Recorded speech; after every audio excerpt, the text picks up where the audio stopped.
Hi, it's Josh, and today we're going to talk about an interesting exchange between the INEOS Grenadier forum and Lynn Calder, the CEO of INEOS Automotive. This is a fascinating look at how a new automotive manufacturer is responding to its early adopter community. And I think there are some important takeaways for both current and potential Grenadier owners. So let's dive in. The INEOS Grenadier forum, which has several thousand members worldwide, most of whom are Grenadier owners, sent a letter to Lynn Calder addressing several key concerns about their vehicles and ongoing support. The letter was written by member Tom Dixon on behalf of the forum members, and it's clear that while these owners love their Grenadiers, they're feeling somewhat let down by INEOS in certain areas. As Tom wrote in his letter, building a brand new vehicle from scratch with no previous experience can't have been easy. I think all things considered, you knocked it out of the park.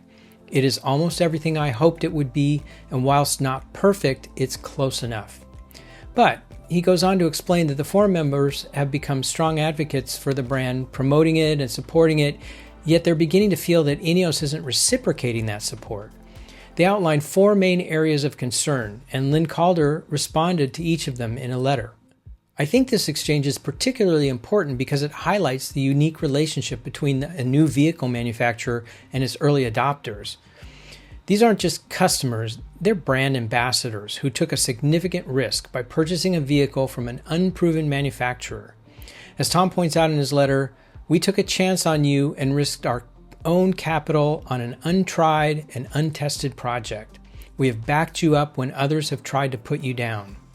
So let's go through the concerns one by one and see how Lynn addressed them. Number one is the workshop manuals and home servicing. The first major concern was about the promised workshop manuals and the ability to service the Grenadier at home.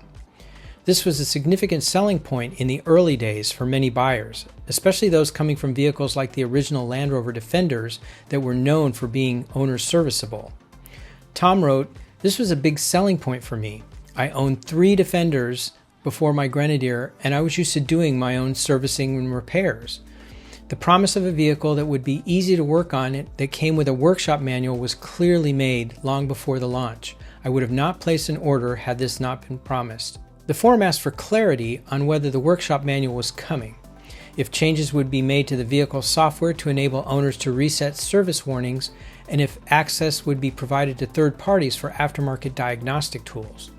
Lynn's response acknowledged the delay and offered some explanation. She says, "This is a topic we've been discussing for some time, and I'm well aware that we have taken too long. The short answer is that in the short term we will make available workshop manuals for the Grenadier, allowing some home repairs to be made." However, she went on to explain that the Grenadier is more sophisticated than initially envisaged, with 37 ECUs and complex software making it difficult to be a purely mechanical, fix-anywhere vehicle that was promised. And just to note, the current Land Rover Defender has approximately 85 ECUs.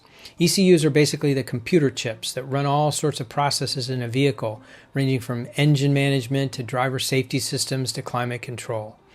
She admitted that the workshop manuals won't be the all-singing and dancing interactive CAD-driven ideal that was originally promised, but committed to making a manual available for existing customers. This is a significant concession, but it also reveals a disconnect between the original vision for the Grenadier and the reality of modern vehicle manufacturing. The promise of a simple mechanical vehicle that owners could work on themselves was a major selling point, but the reality is that even a vehicle designed to be analog still requires sophisticated electronics to meet modern standards and regulations. I think many Grenadier owners will be disappointed that the workshop manual won't be as comprehensive as promised, but at least Lynn's being honest about the limitations rather than continuing to make promises that can't be kept.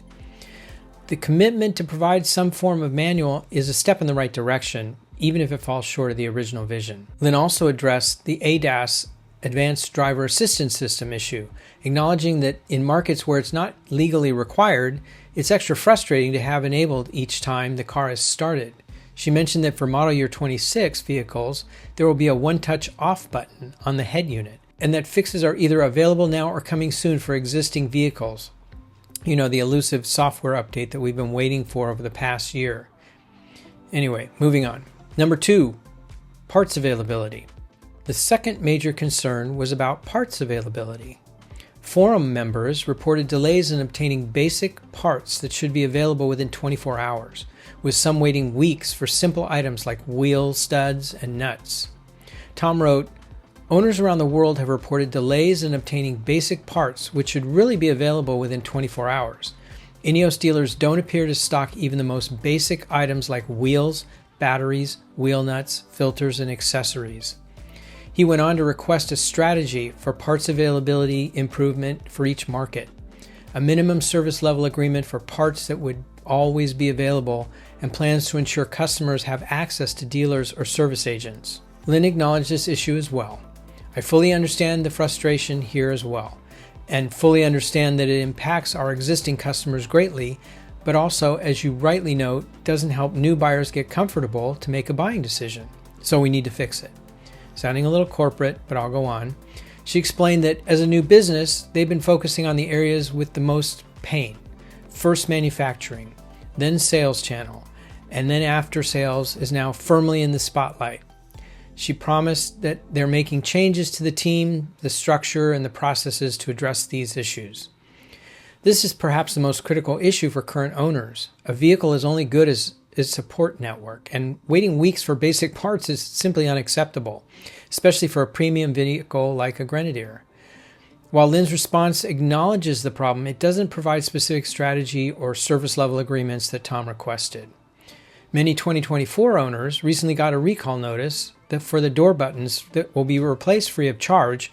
However, in almost the second sentence of the recall letter, it says we don't have the parts. So we'll reach out to you once again when we do. Frankly, that is not a best foot forward kind of response that gives reassurance. But this is new, so we'll see how quickly they sort it out. Number 3, customer service.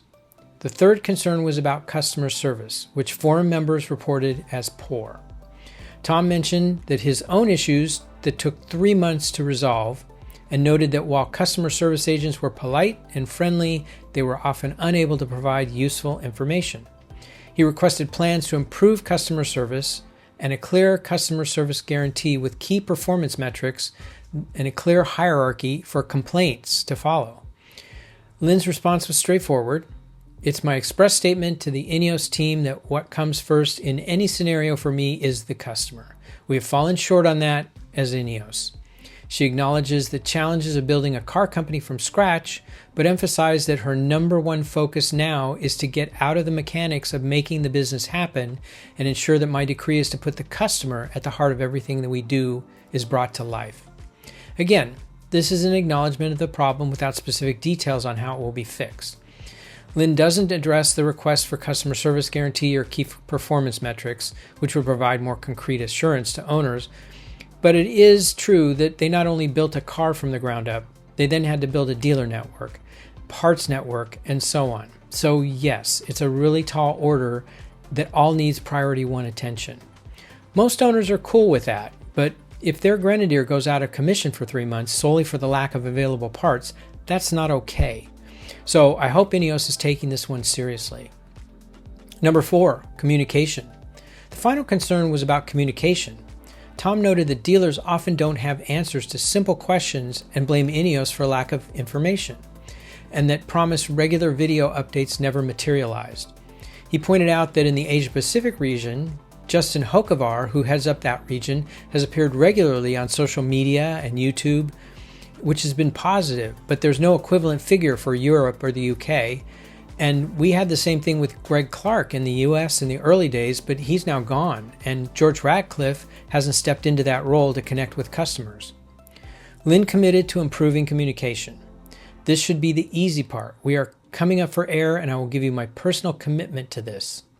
She mentioned that she started the year with a plan to foster a better relationship with dealers and to communicate more often and in detail with them. She also offered to speak directly to the forum to continue the conversation. Communication is indeed the easy part compared to the other issues, and it is somewhat surprising that INEOS hasn't done it better in this area. Regular updates from the leadership, even if they're just acknowledging challenges and providing timelines for solutions, would go a long way towards maintaining customer confidence. The offer to speak directly to the forum is a positive step, and I hope Lynn follows through on that commitment. Direct engagement with the community could help rebuild trust and provide INEOS with valuable feedback from their most dedicated customers. She also noted the dealer model change. One interesting revelation in her response was that INEOS is changing its sales model. In markets where they've been using an agency model, which is where INEOS pays a margin to local dealers to hand over cars and provide service, they're switching to the traditional dealer franchise model, like they use here in the US. Lynn wrote, "In every market targeting summer, we will be selling cars and maintaining customer relationships through a standard dealer franchise model, working with like-minded partners who put our customers first and who want to build this brand with us, and who recognize how much effort this will take." Change has led to some dealership closures, especially in the UK, but Lynn promised that where the service closures happen, they will take away the inconvenience for customers, even if it means collecting and dropping off vehicles for service.